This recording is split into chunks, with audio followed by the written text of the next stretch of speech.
साधारण 25 दिवस उलटून गेले आणि एक दिवस राजगडच्या पद्मावती माचीवर, जिथे आईसाहेबांचा राहता वाडा होता, पद्मावती माचीवर आणि बालेकिल्ल्यावर महाराज, त्या पद्मावती माचीवर आईसाहेब आत बसलेले असताना दरवाजावरून एक पहारेकरी धावत सांगायला आला, आईसाहेब, राखा लावलेले, गळ्यात रुद्राक्ष घातलेलं एक टोळकं आलंय गोसावी बैराग्यांचं.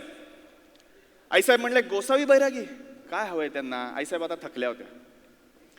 ते म्हणले, आईसाहेबांनाच भेटायचं म्हणतात. आईसाहेब म्हणले, कशाला, कुठून आले? हे माहित नाही, आईसाहेबांचीच भेट घ्यायची. म्हणले, असू दे, येऊ दे. आईसाहेब आल्या. थकल्या भागलेल्या आईसाहेब हळूहळू चालत आल्या. गोसाव्या बैराग्यांचं टोळकं आत आलं. पहारेकरी त्यांना घेऊन राजगडच्या पद्मावती माचीच्या राजवाड्यात आला. समोर आले आणि आईसाहेबांनी विचारलं, कोण तुम्ही, कोणीकडले, काय हवंय बाबा? आणि गोसावी बैरागी काही बोलेनात. अचानक एकाच्या चेहऱ्यावर अवर्णनीय आनंद उमटला आणि त्यांनी घुसून आईसाहेबांचे पाय धरले. आईसाहेबांना काही कळे ना काय चालले, पहारेकरांना कळे ना काय करावं. डोईवरचा मुंडासं दूर झालं आणि अफजल खानाच्या वेळी पडलेली खोक ओळखू आली. शिवबा शिवबा शिवबा, एकदम आनंदाचा महापूर.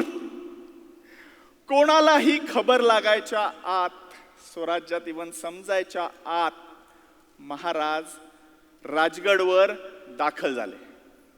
आणि शेजारी निराजीरावजी हा बाजी जेद्या, अरे म्हणजे घरच्यांना ओळखू येईना तर औरंगजेब मुघल कसे ओळखणार?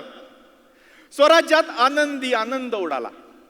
औरंगजेबच्या हातावर तुरी देऊन हजारो कोस दूर शत्रूच्या राजधानीतून महाराज स्वराज्यात परत आले.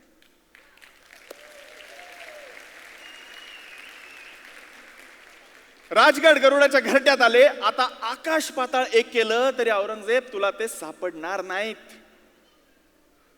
पण औरंगजेबला दिलेले 23 किल्ले, 4 लाख होनांचा मुलूक, ह्याचं काय झालं?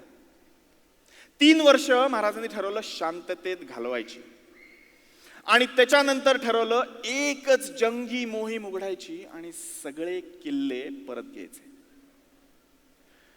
दळबादळ जमायला लागलं. झाडून सगळ्या देशमुखांना, झाडून सगळ्या सरदारांना बोलवणं पाठवलं आणि महाराजांनी ठरवलं मोहिमेची सुरुवात ही कोंढाण्यावरून करायची. राजगडच्या राजसदरेत बसलेला असताना, पद्मावतीवर बसलेला असताना सरळ रेषेत कोंढाणा दिसतो. आईसाहेबांची नजर तिथे जात असेल. आईसाहेबांचा प्यारा कोंढाणा.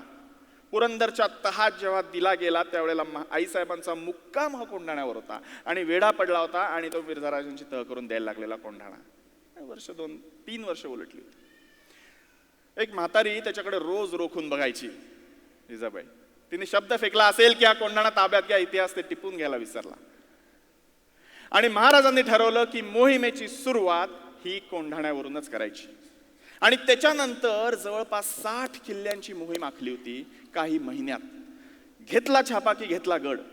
हे वेढा घालून बसायचं 6 महिने आणि वर्षाचं कामच नाही. रातोरात छापे घालायचे, गड घ्यायचा.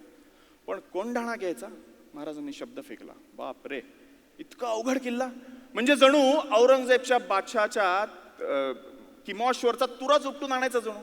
हो, आहे हिंमत. महाराजांचा शब्द खाली पडतो का काय? आणि एक पठ्ठ्या निघाला. त्याचं नाव तानाजी मालुसरा, महाराजांचा बालमित्र.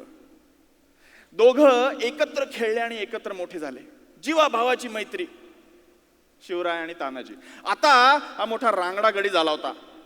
त्याच्या मिशा त्याच्या ओठावर मावत नव्हत्या आणि महाराजांच्या काळजात ताना मावत नव्हता. आईसाहेब लाडाने त्याला ताना म्हणायचे. सेवा चाकरीत अट नाही आणि निष्ठेत कधी फट नाही.